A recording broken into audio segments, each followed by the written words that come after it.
Peter Links, Vice President, Strategic Risk Consulting at Marsh. Peter, welcome.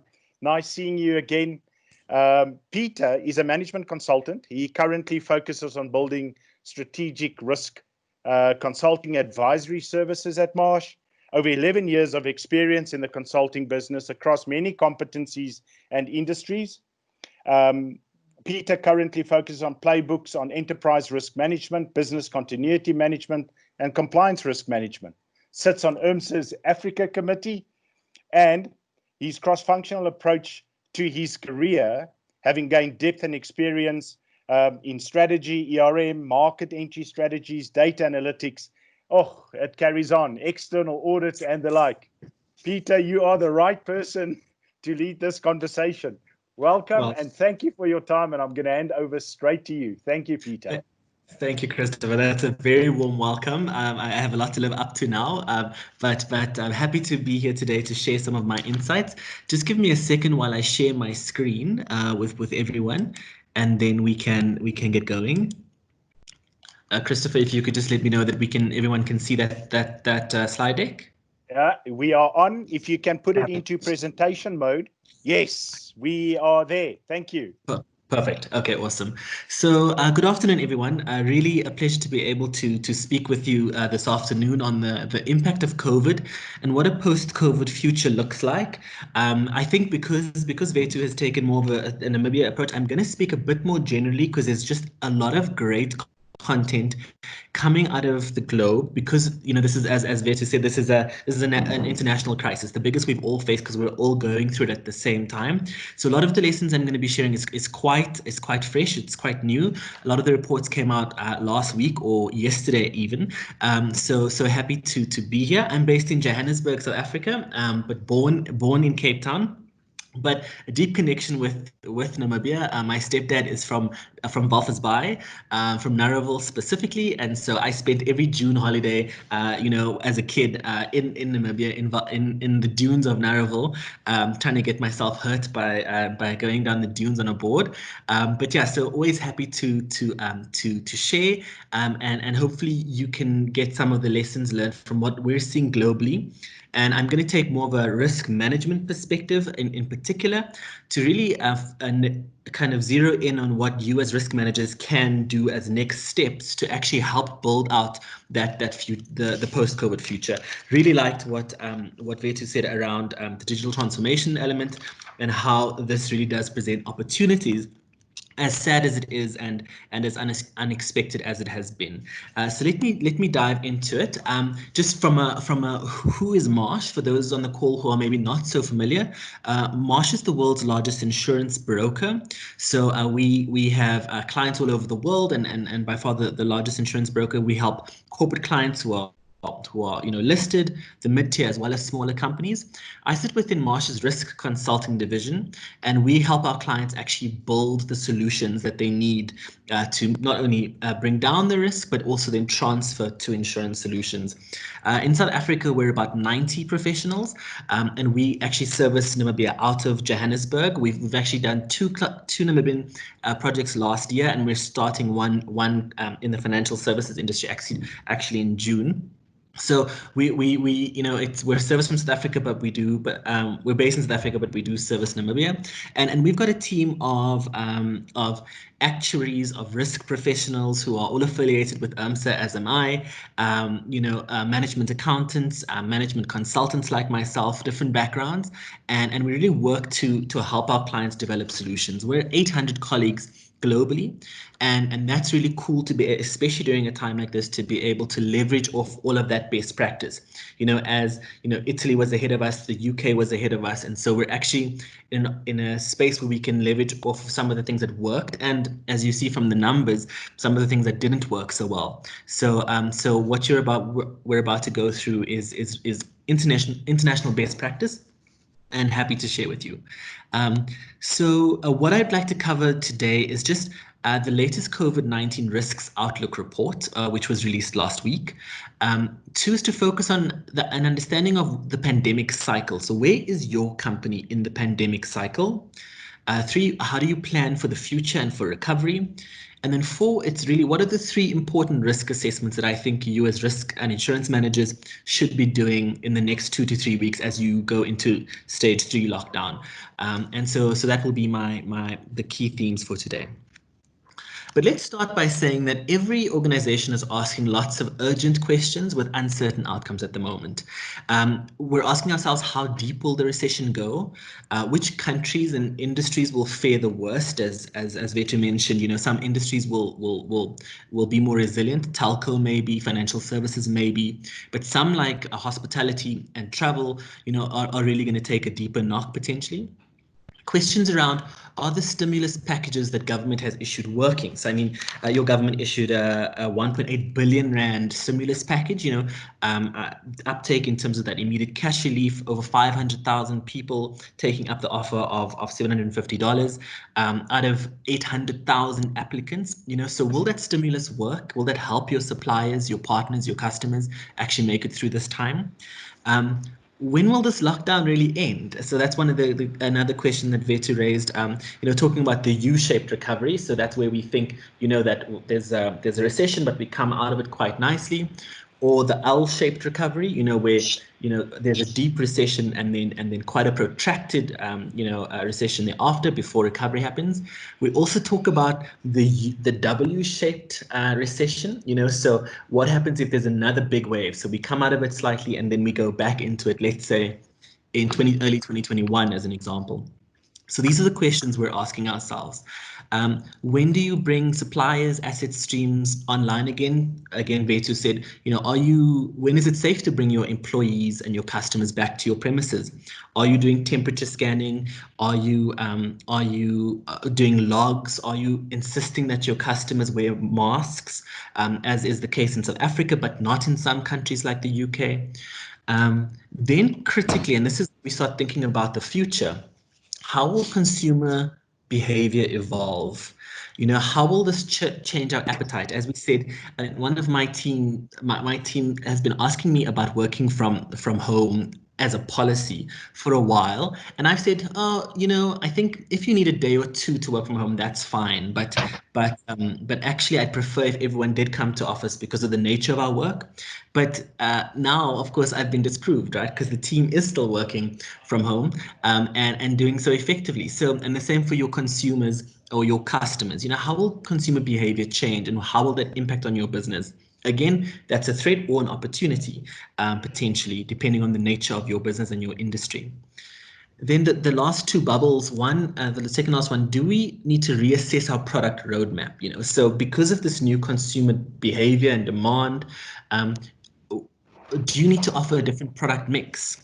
In South Africa, as an example, we have KFC is now delivering. You know what I mean? I love KFC. It's like my cheat meal. And so how do you deliver product? What types of products do you deliver? And that's really something that will factor into your financial impact modeling, which is one of the topics I'll talk about in a bit more detail later. And then how does today's intervention, where does that take us in the future? So these are some of the questions that we're asking ourselves. And it's just to kind of lean us into the topic in terms of what we think the post-COVID future looks like, but keep these questions alive as we go through the topics. A reminder to please do ask questions. Because I'm presenting, I can't really see the questions as they pop up, but ask the questions and we'll deal with them at the end. It will be good to get your insights and your input. So every year, Marsh and the World Economic Forum release the Global Risk Report. We release this every year in January. It's like must read for any risk manager or insurance manager or CEO, actually. And we released that report in January of this year. We released it with the World Economic Forum at Davos. And this year we released our report. It was an excellent report. 5 of the top 10 risks were environmental. And in the last 3 months, of course, the world has changed completely.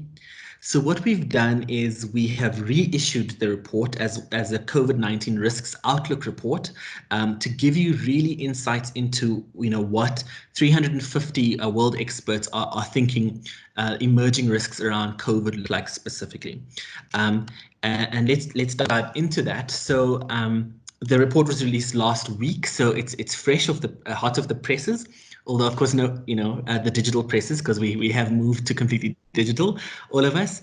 And it is available on the Marsh website. It is also available on the World Economic Forum website. And I've put my details down there in my LinkedIn, so you can just follow me. I actually shared the report before this meeting, so you can just follow me at Peter Links, and you can then just follow the links to the report. But the report looks at the key themes coming out of this survey by 350 senior risk professionals, and there are 4 emerging risks that I'm going to talk about in a bit more detail.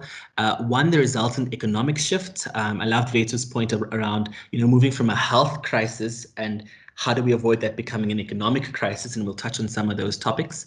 2 was around there was a big focus on environmental risk globally up until January this year, February this year, and actually that seems to have taken a back foot now to different kinds of risks, and I'll go through the top 10 risks in a second.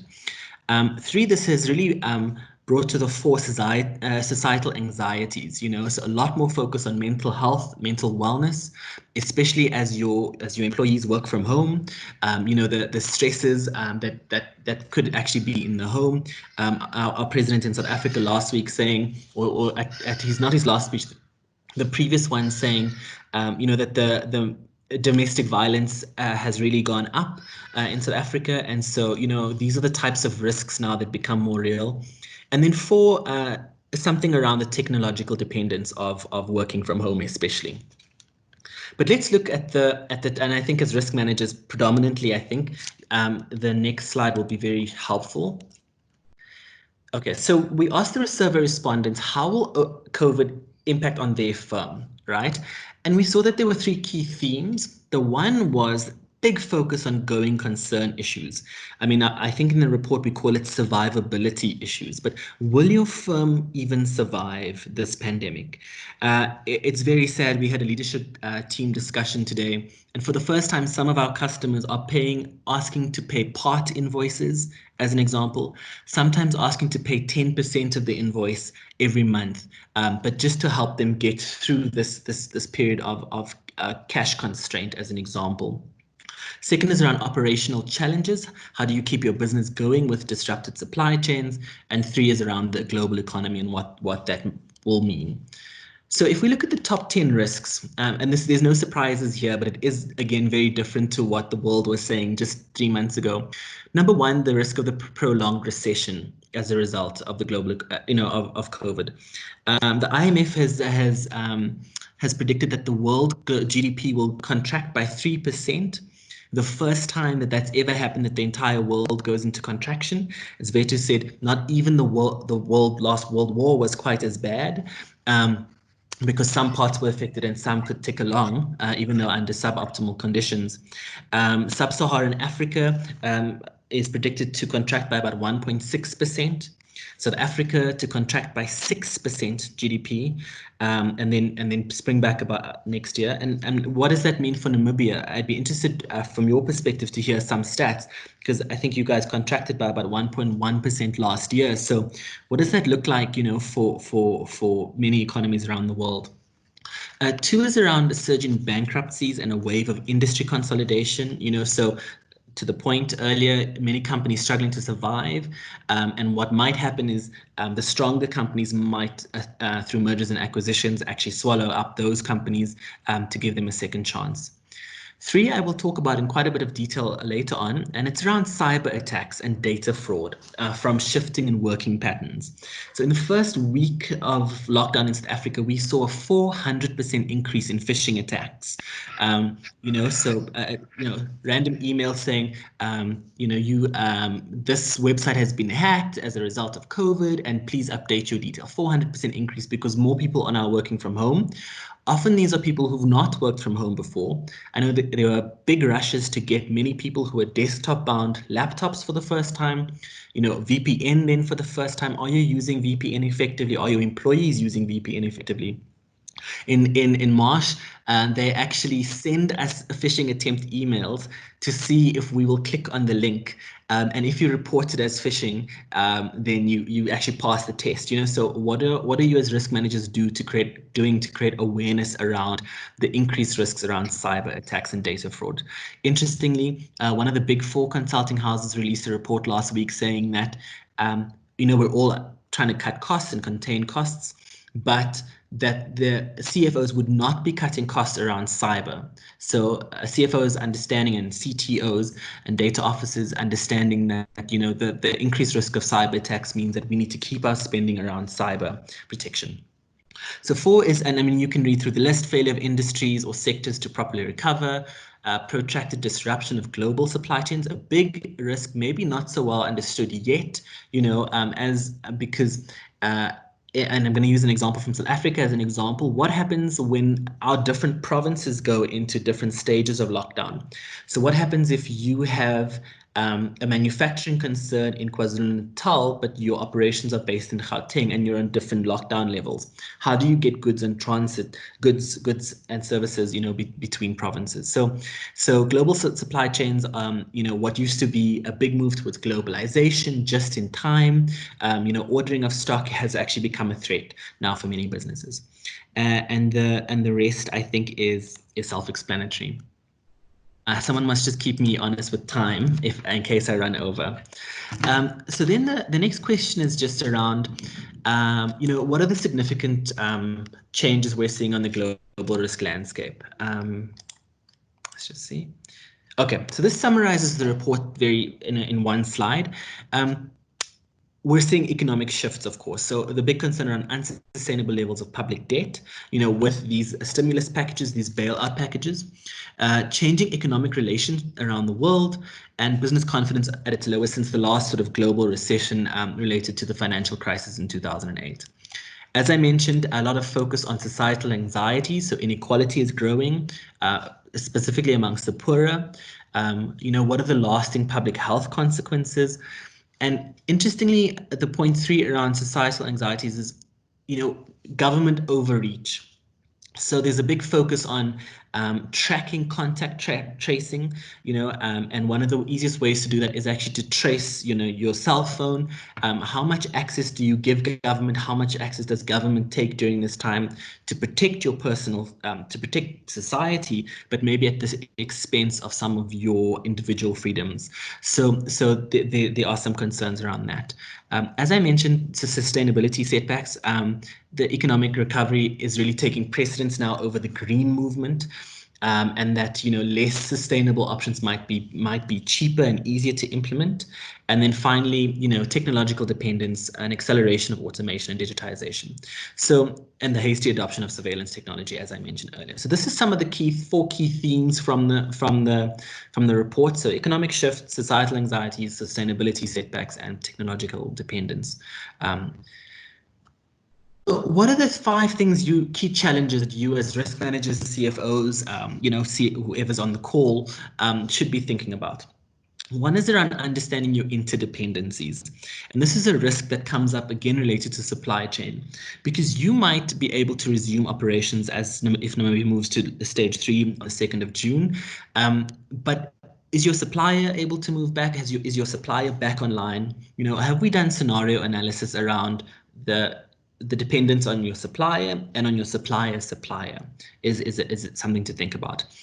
Managing the institutional changes I won't talk about. The third pillar is interesting, is building back better.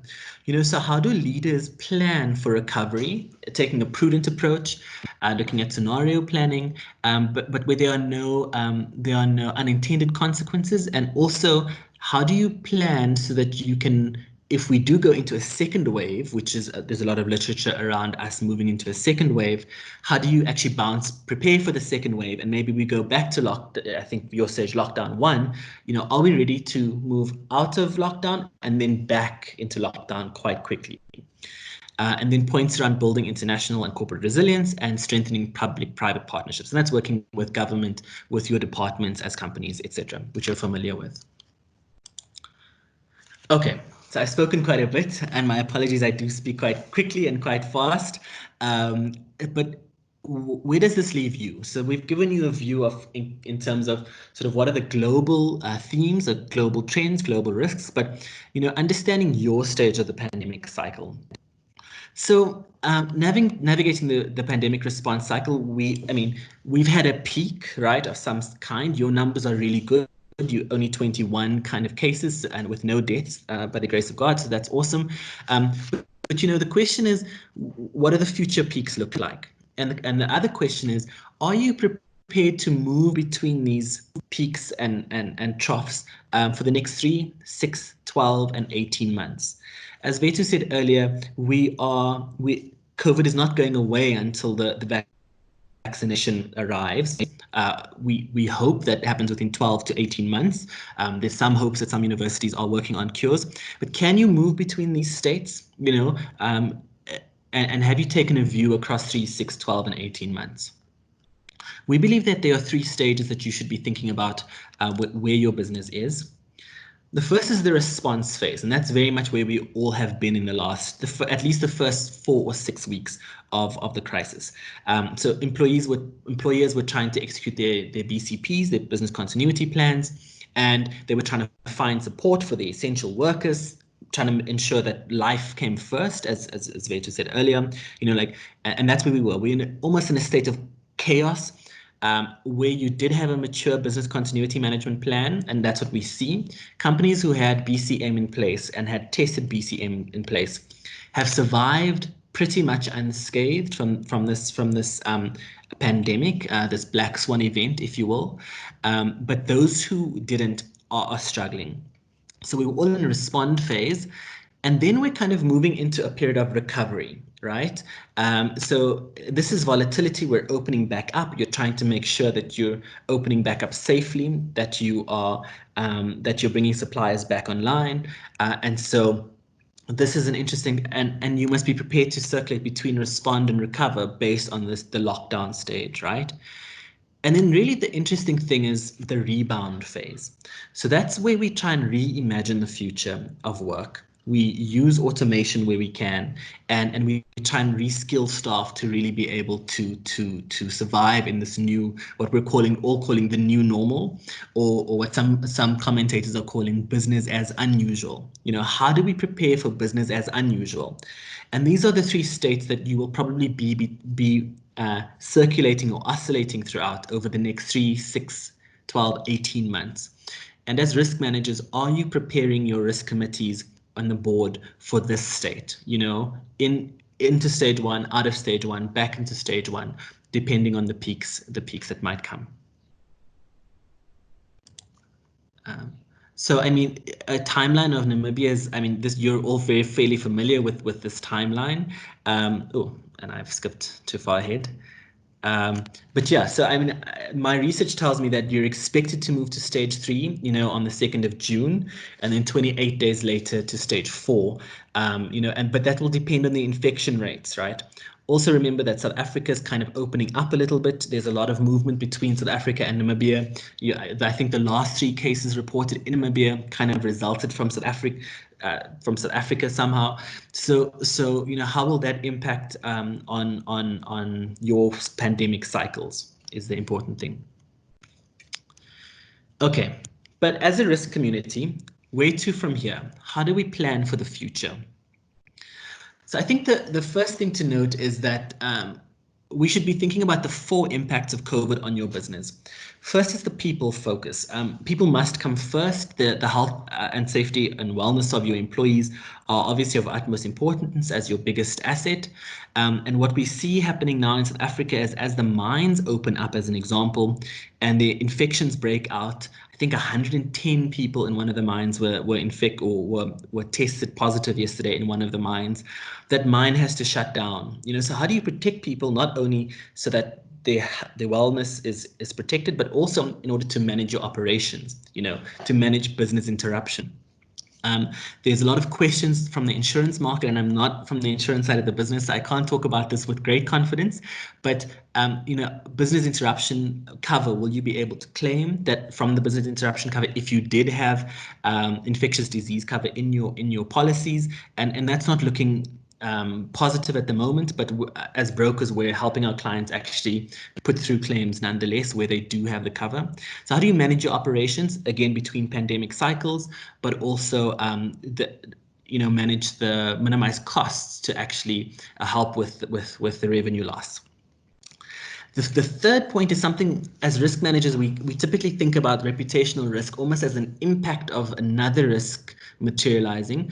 But what are the behaviors of your firm during this time? Are we still acting ethically? Are we still applying our policies, or have we suspended that? And what will be the reputational impact of those non-compliances as we come out of sort of respond and recover phase, more in recovery phase, are we managing our reputation with key stakeholders during this time? And the final point is around financial impact. A lot of focus right now on financial impact modeling and trying to fulfill your fiduciary duty to make sure that we communicate to our stakeholders the potential scenarios as a result of this pandemic. So what does the pandemic mean in rands and cents to your business over a 3-month, 6-month, 12-month, 18-month period, and are we managing stakeholders' expectations, stakeholders as government, stakeholders as your shareholders, stakeholders as the board of directors or communities, and so financial impact modeling is something that we must do during this time. So some of the emerging lessons from what we've seen in the globally in the last few weeks, 8 weeks now. Working at home arrangements look good on paper, but are more difficult to implement than we sometimes imagine. But it's happening. We're all having Zoom calls more often. I'm sitting in 8 Zoom calls a day, which means I'm working late at night. But it was difficult to do, but we've done it. As Vetu said, we've almost been shoved. We spoke a lot about the fourth industrial revolution and digital transformation and digital disruption. And in many ways, we're forced into that world, right? But working from home was quite difficult to do. Again, business resilience procedures had limited utility during this time, depending on how well tested they were and how well documented they were in the first place. So if your business doesn't have BCPs in place, as an example, now's the time to draft them, because again, we may be over the first peak, but be quite prepared to move back into stage 1 over the next 6 or 12 months. So document that as fast as possible based on the lessons learned. The third point was that the speed of decision making needs to be much faster and than it was, and that will depend on using live data. And then finally, long-term alternate working arrangements can be damaging to staff morale and mental well-being. And so are you communicating with your employees regularly around the impact of COVID on them? Do you have employee assistance programs that are called different things in different countries and different companies even? And I had a call from one of my staff actually on Sunday evening just to say, look, I'm not coping actually. And I mean, I had that conversation, but the next step was, I think it's time to reach out to the employee wellness line now, because I'm not a trained professional, but that might be the way to go. So really looking after your employees, not just physical safety and wellness, but also their mental wellness has been critical. So what does the new norm look like? I mean, we can almost look at it from different perspectives. On an operational structure side, we're working from home remotely. We're entering into more dynamic processes, big focus on cost minimization at the moment. I've spoken a little bit about employee well-being already, and telehealth is one of the examples. On the cyber dependency side, of course, with us all working from home, using VPN connections and home Wi-Fi, really an increased need to focus on cybersecurity. And then in terms of strategic planning, really thinking about the worst case scenarios, operational flexibility as we move in and out of stages, and supply chain concentration, so the risk in your supply chain, not just of your supplier, but again, your supplier's supplier, to be able to deliver goods and services when we come out of the lockdown. Planning for recovery and rebound, 3 immediate places to start as risk managers, and there's a lot of verbiage on the slide, my apology. We need to adapt and review our risk management frameworks. I've mentioned that. Step 2 is looking beyond the immediate for a sustainable recovery. How do we reimagine the future, again, based on scenario testing? And then 3 is targeting opportunities that strengthen resilience. And I would say that 1 is around updating the BCM program. 2 is about building future states and scenarios to imagine what this 12 to 18-month view looks like. And 3 is around innovating. So with changing consumer demands, do you need different product mixes? Are parts of your business disrupted potentially forever, but how can you build back better? Again, questions more than solutions. But as the risk manager, I think you're equipped to be able to have that conversation. And when we start having those conversations, this is really an opportunity for us to build our reputation, our own reputations as real insight providers, and part of the solution, not just the policemen who come and ask if you've updated your risk register. So this is a time for us really to flex our muscles and the value that we can bring. I wanted to talk about scenario analysis, and I'm not going to go into detail because I do think that you should go to the UMSA website or YouTube, and Clem Sunter did an excellent presentation last week as part of UMSA. Clem Sunter is quite a famous strategist and scenario planner globally, and around how you can do scenario analysis. And I think this is really the solution to planning for the future. It is an uncertain future, but this is a key tool that we can use. And I'm going to, last night, actually, our Oliver Wyman, our sister company, which is a strategy house, focused on 4 scenarios for the post-coronavirus economy through the lens of post-war recovery. The post-war period is probably the closest scenario. I mean, I know we always talk about the outbreak of SARS and MERS. We talk about the Spanish flu in 1918, but maybe the post-war scenario is actually the closest scenario we can model at the moment. And there are 4 potential scenarios. One is around government austerity. That's where government cuts funding. They move to negative interest rates. They have banks have conservative lending practices, and this will probably result in a very low economic growth. The second scenario is around governments monetizing, and that's through the stimulus packages. They may issue more stimulus packages. Interest rates may come down to even further, as they have in Namibia already. I mean, 1% at least now.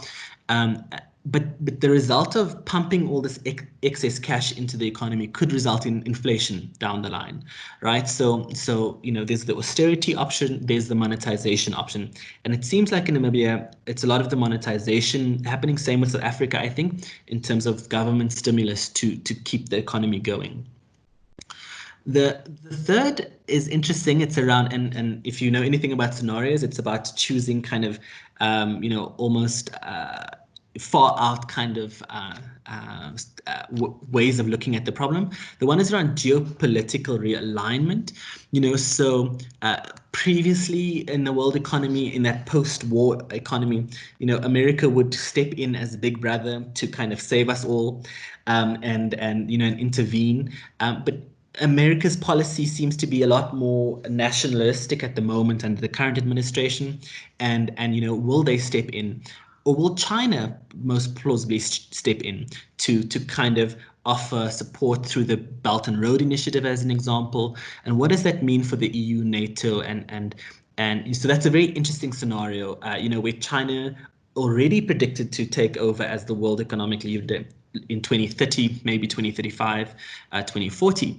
How does COVID present an opportunity to actually for them to step in as the new big brother? And then finally, a wave of government defaults. And we saw this in parts of the EU where governments are unable to monetize their debt, countries default, and then we have quite a long, protracted and deep global recession. I think I'm still okay for time, so I'm going to wrap this up. But think about scenarios as a way of planning for the future. I think about the pandemic cycles as well. So I'm very quickly going to talk about the 3 important risk assessments I think that you should be considering during this time, and what we're seeing our clients doing. The first is around back to work readiness assessments.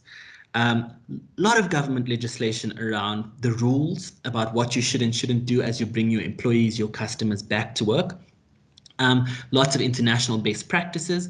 Are you going to provide all your employees with masks? Are you going to ensure that there are sanitizers available as people step in? Are you going to test temperature? Are you going to rearrange the workplace so that people sit, that offices space, that there's social distancing?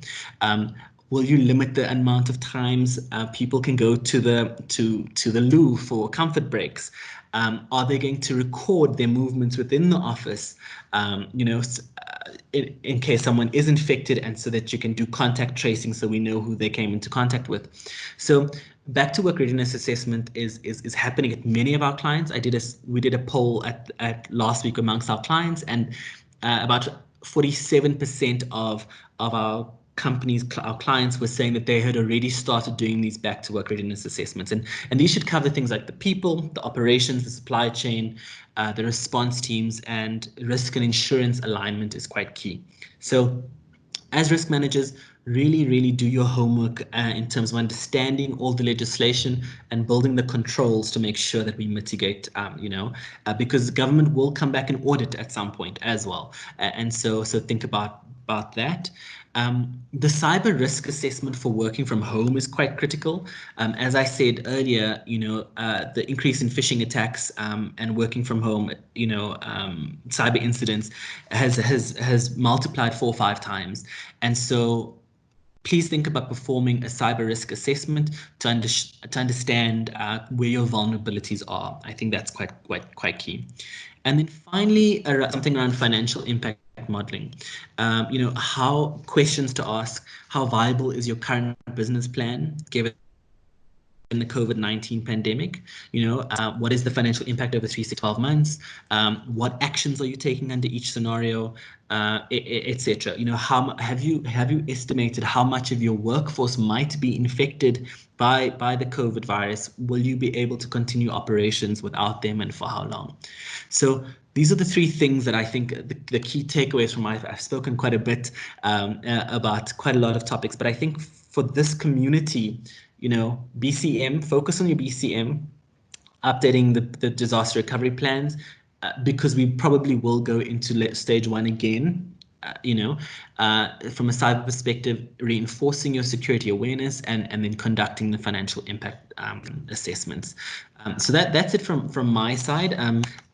Just to say, you can reach out to us at marketingafrica@marsh.com. This is kind of the team. That's my leader, Bridie. And Sashni is the head of cyber and BCM. And I'll leave this because it's recorded, so you'll have the details. Sashni leads our cyber and BCM practice. Clever is a qualified actuary, and he does our financial impact modeling. And Tendai helps us integrate that from an ERM perspective. So do reach out to any of us at any time. We do have a Marsh office in South Africa, so in Namibia. So if you are already a Marsh client, please reach out to your CE, and we can really help you think through this uncertain future. But there is best practice out there. There are countries that are slightly ahead of us in dealing with the crisis. And as risk managers, I think this is really our opportunity to show the value that we always bring.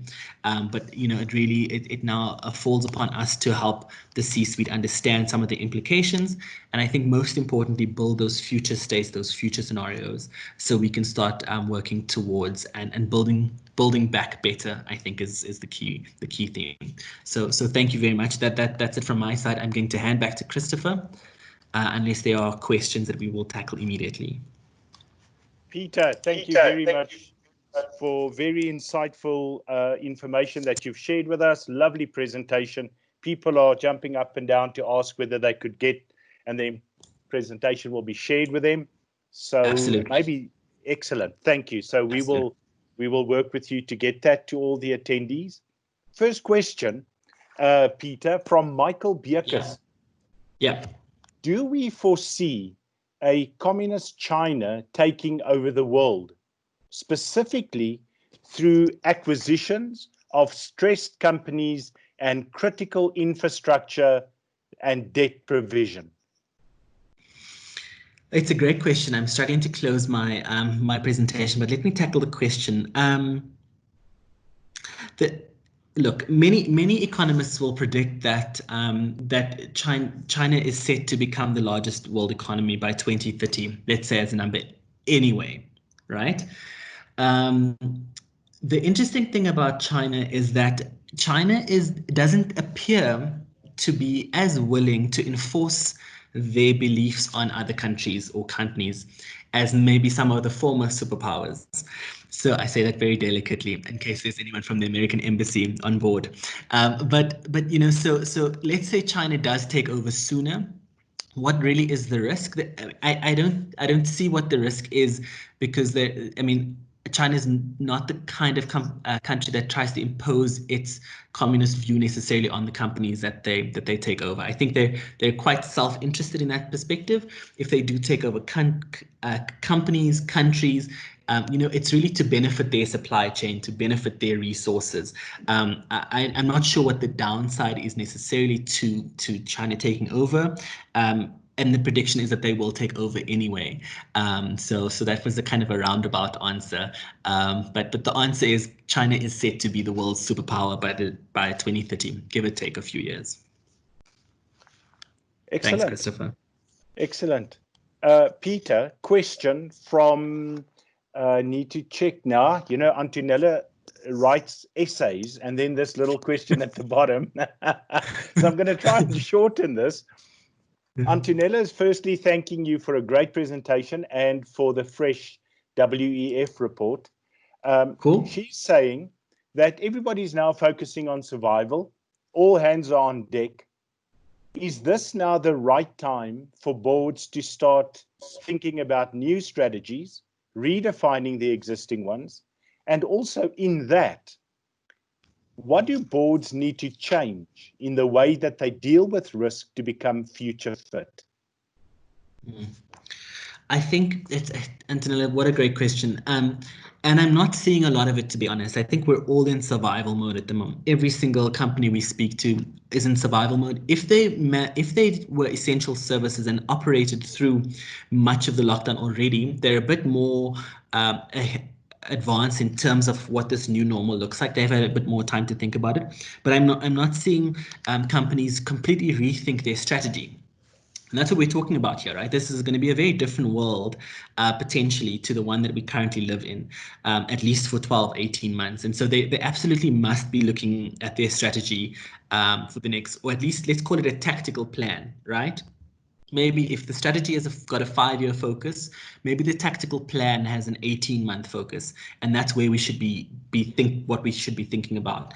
I think in terms of what risk managers should be doing, I'm convinced it's scenario planning, right? We really must be able to lead the conversation in terms of scenarios and what 12 months from now looks like, and that's where we can bring in our expertise. And I with some of our clients, some of our mining clients actually in South Africa, we already last year started saying we should have the strategy session the day before the risk session, the strategic risk assessment, and that we should probably start thinking about scenario planning in the strategy session, and then that will tie into the strategic risk assessment the next day, because they really are combined. So I think scenarios are the way to go. And again, please have a look at Clem Santa's excellent video. It's on if you just search Clem Santa on YouTube, it's there, and it's a good way to start. It was a marvelous session with Clem. I agree with you fully, and lots of golden nuggets in there should one consider, a future in building scenarios and and the like. Peter, Absolutely. A question from Almarie Marsh. I want to understand if current risk management methodologies can still really work, or do we need to change? They still work, right? Our focus has shifted to a different kind of risk, in many ways a black swan event, but the existing risk profile of the organization may not change too much, to be honest, depending on the nature of your business or the industry. So I do think that there's value in continuing to do much of what we're doing. We still need to do strategic risk assessments. We still need to do risk appetite and tolerance exercises, understand. We'll need to go back and revise all of that. So my first client 2 weeks ago finally said, that strategic risk assessment we did in January, actually we need to do a follow-on piece of work. So I think we need to use what we've got and actually go and update that, the BCM program as well as an example. So a lot of updating, but if you're not doing scenario analysis, that's the thing to add into the arsenal, right? But I think we're up. Yes. From my perspective, we're updating at this point. Peter, question from Sima. Hi, Sima. I know Sima well there from Namibia. Thanks, Peter. You touched on a topic that I've been pondering about, and I'm going to cut it short to the question. She wants to know, why did we not see this coming And yet, over the years, the spread of infectious disease has not been a top risk on most companies' registers or heat maps. No. So what's great question, Simon. I don't know. You know, the only person who saw it coming, it seems, was Bill Gates. I don't know if you've seen the TED Talk, the now famous TED Talk by Bill Gates, right? So he seemed to have seen it coming. The Obama administration also, set up a Center for Disease Control, et cetera, which, there certainly was awareness around the topic, but maybe it seemed like a low probability risk, and maybe that's why it fell off many of our risk registers. Just wasn't it was such an extreme probability that's why there was no awareness around. What I will say, interestingly, is last year, at the end of last year, there was a lot of talk about us being overdue for a global recession. So supposedly every 6 to 7 years there's a global recession. The last one we had was in 2008. The American economy had shown growth every quarter for I don't know how many quarters, and the yield curve had inverted. And so there were quite a few articles, economist articles, saying that we were due for a global recession. That was predicted, but the how wasn't clear. And I think we now see the how, which is interesting because it's just from an unexpected kind of or low probability source. Yeah. Peter, thank you very much. We are pretty much out of time. I just want to ask all the attendees, remind you please to complete our customer satisfaction survey. All of us learn a lot from improving our service to you, the topics that we use, and the speakers that we use. So please take the time to complete the survey. At this point, we are pretty much on time. That I would like to, I'm checking the questions column, and I'm seeing comments from Top and comments from Michael Bierkes and Almarie, and everybody very thankful and very appreciative of the two speakers sharing their knowledge, experience, and their know-hows. So again, thank you very much. And I trust, I mean, this is an auspicious occasion because this is the first think tank that UMSA has hosted with the help of NAM. And I am really very happy to have been part of it. So from that perspective, I've seen communication asking when the copy of the recording will be made available. And I think the commitment is on Thursday. Peter committed to share his refreshed WEF report with us. And so with that, thanks to the NAM team, to the UMSA team, Roxanne, Valerie, and the like, thank you, everybody. And to the speakers, a last word of thanks. And again, have a lovely day.